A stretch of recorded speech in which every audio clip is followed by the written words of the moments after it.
Assalamualaikum warahmatullahi wabarakatuh. Perkenalkan, kami dari kelompok 5. Kelompok 5 beranggotakan 5 orang. Yang pertama, Adinda Alafia Salsabila. Yang kedua, Debi Yulianti. Yang ketiga, Khurul Aini. Yang keempat, Nur Rahmat. Dan yang kelima, saya sendiri, Rafif Ganu Revanza. Di sini kami akan membahas mengenai pendidikan demokrasi. Demokrasi berdasarkan hukum. Gerakan reformasi yang berlangsung sejak tahun 1998 telah melahirkan perubahan yang sangat mendasar dalam tatanan dan kehidupan negara Indonesia. Bukan hanya rezim otoriter Orde Baru, tetapi sistem ketatanegaraan dan pemerintahan pun telah dirombak secara radikal menjadi sistem demokrasi berlandaskan hukum yang kokoh.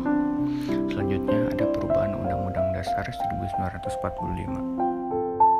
Perubahan Undang-Undang Dasar 1945. Melalui 4 tahap perubahan Undang-Undang Dasar 1945, kekuasaan pemerintahan negara yang sebelumnya terpusat di tangan Presiden telah didistribusikan secara berimbang antara Presiden dengan lembaga yudikatif MA, MK, dan legislatif DPR, DPD, MPR, sehingga terjadi checks dan balance antara lembaga-lembaga negara tersebut. Dalam lembaga eksekutif sendiri telah dilaksanakan otonomi luas melalui dilakukan desentralisasi pemerintahan, sehingga gubernur dan bupati atau wali kota memiliki kedudukan yang kuat. Pemilu 2004 mengawali konsolidasi demokrasi lebih jauh. Anggota DPR dipilih melalui sistem multi-member konstituen dengan daftar calon terbuka. Presiden dipilih langsung, demikian juga gubernur, bupati, dan wali kota. Demokrasi dengan kecerdasan. Sebuah desain besar Indonesia yang demokratis telah diletakkan dan mulai dijalankan. Namun, telah sewindu reformasi, setiap hari kita masih menghadapi berbagai kejadian yang belum mencerminkan kehidupan demokratis yang cerdas dan bermakna. Penggunaan kebebasan masih sering melampaui batas kepatutan dan hukum, serta bahkan ada yang mengarah ke anarki. Perbedaan pandangan dan kepentingan masih sering disampaikan dengan cara yang tidak berbudaya dan bahkan menggunakan kekerasan, kekecewaan dan kemarahan karena kekalahan dalam suatu proses demokratis. Misalnya, pilkada seringkali juga ditumpahkan dalam bentuk kekerasan. Pendidikan yang membebaskan. Setelah hidup dan berkembang dalam sistem otoriter yang penuh penindasan, tidak mudah bagi semua orang untuk merubah tabiat dan perilaku. Paulo Freire mengatakan, orang yang tertindas sering mengikuti tabiat dan perilaku para penindasnya. Suatu sistem otoriter akan menanamkan perilaku otoriter itu secara berantai, termasuk kepada para korban dari sistem itu sendiri. Demikianlah memang lazimnya suatu proses pembudayaan. Freire kemudian menyimpulkan, perlunya pendidikan yang membebaskan bagi kaum yang tertindas. Perlunya dibentuk pulau-pulau kebebasan sebagai pelopor dalam mengembangkan masyarakat yang merdeka dan demokratis tersebut. Pendidikan demokrasi yang berkelanjutan.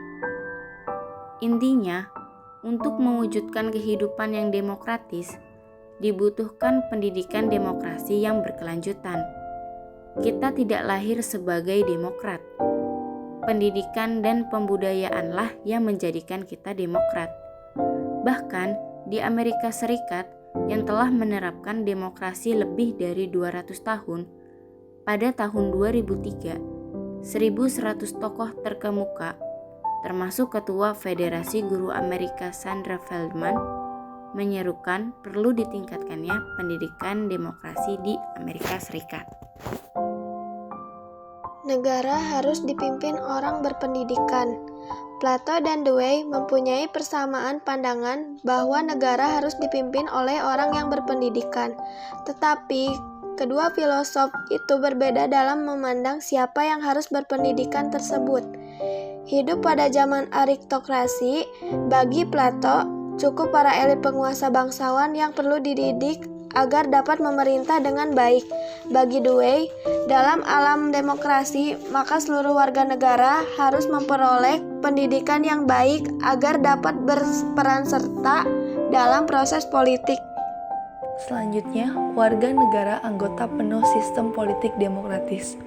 Dalam demokrasi, semua sumber kewenangan atau dasar legitimasi kekuasaan berasal dari pelimpahan kedaulatan rakyat melalui lembaga kolektif rakyat atau warga negara. Warga negara adalah anggota penuh dan setara dalam suatu sistem politik demokratis, seperti negara bangsa Indonesia yang kita miliki ini. Yang terakhir, ada inti pendidikan demokrasi. Konsep kewarganegaraan merupakan inti dari pendidikan untuk demokrasi. Konsep kewarganegaraan adalah kunci pada pemahaman tentang prinsip dan cara bekerjanya demokrasi, tentang yang diperoleh dan yang diberikan warga negara dalam berbagai sistem politik, tentang hak, kewajiban, dan tugas warga negara, serta bagaimana hal-hal tersebut terkait dengan lembaga-lembaga negara. Ringkasnya, pendidikan demokrasi berintikan pada penanaman nilai, sikap, dan perilaku seorang warga negara, serta kaitannya dengan lembaga negara yang ada. Sekian penjelasan dari kelompok kami mengenai pendidikan demokrasi. Mohon maaf bila ada kata-kata yang kurang. Semoga apa yang kami sampaikan dapat menambah wawasan teman-teman semua. Terima kasih atas perhatiannya. Wabillahi taufiq wal hidayah. Wassalamualaikum warahmatullahi wabarakatuh.